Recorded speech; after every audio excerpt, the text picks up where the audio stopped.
Complete. हाँ बेटा इधर एकदम इजीली कोई एक आध खुले ऐसा है ना, वो जैसे ले लेना, उसको एक ही सिंगल लेयर लगाया, वो बाहर निकाल। तुम बाद में बुलाती हूँ तेरे को, तो फिर इसको लगा देना। ये तुम्हारे बेडशीट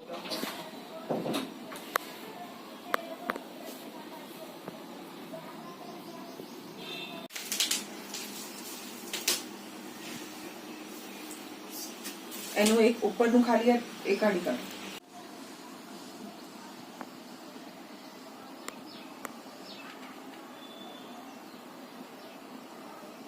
મારું કલા કોઈ બી આર્ટ પીસ બનાવવાનો પ્રોસેસ બે રીતે હોય છે।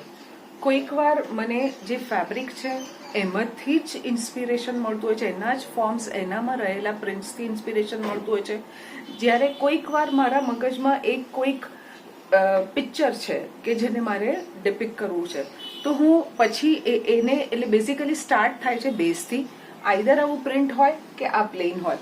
અહીંયા મારે આ જે પર્ટિક્યુલર આર્ટ છે એમાં મને આ બ્રાઉન જેવું જોઈતું હતું, કારણ કે આ એક બહુ જ જૂનો દરવાજો છે લાકડાનો, અને આ બહુ જ જૂના સ્ટેરકેસ છે, અહીંયા જાળી કામ છે જે ગ્રીલ ને બધું બનેલું છે, તો મને આ વસ્તુને ડેપિક્ટ કરવી હતી। એના માટે થઈને મેં આ બ્રાઉન કાપડ લીધું હતું। આ કાપડ પણ જૂનું જ કાપડ છે અને ક્રાફ્ટ પીપલને ત્યાંથી જ આર્ટિઝન્સને ત્યાંથી જ આવેલું છે।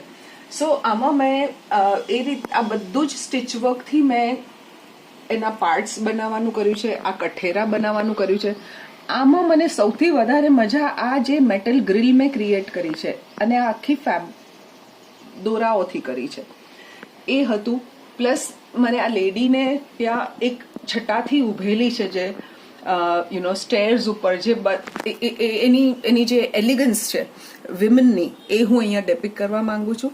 અને આ બી જેમ છે એનું આ જૂનું કાપડ કોઈક હતું શિયર, જેમાંથી એનો બ્લાઉઝ બનાવ્યો છે। આ બી એક જૂની સાડી હતી જેનો એક નાનો પીસ હતો મારી પાસે, જેને મેં એવી રીતે મૂકી છે કે જેને એકચ્યુઅલી સાડી પહેરીને બેઠી છે।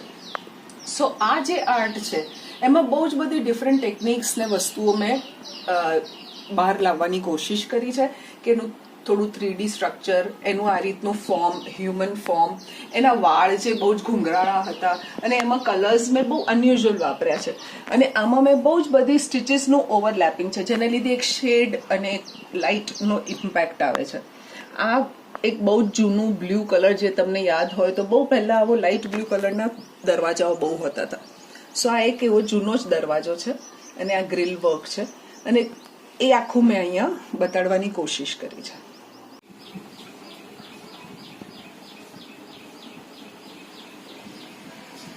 જે સાઇન છે એમાં પણ એક કઈ છે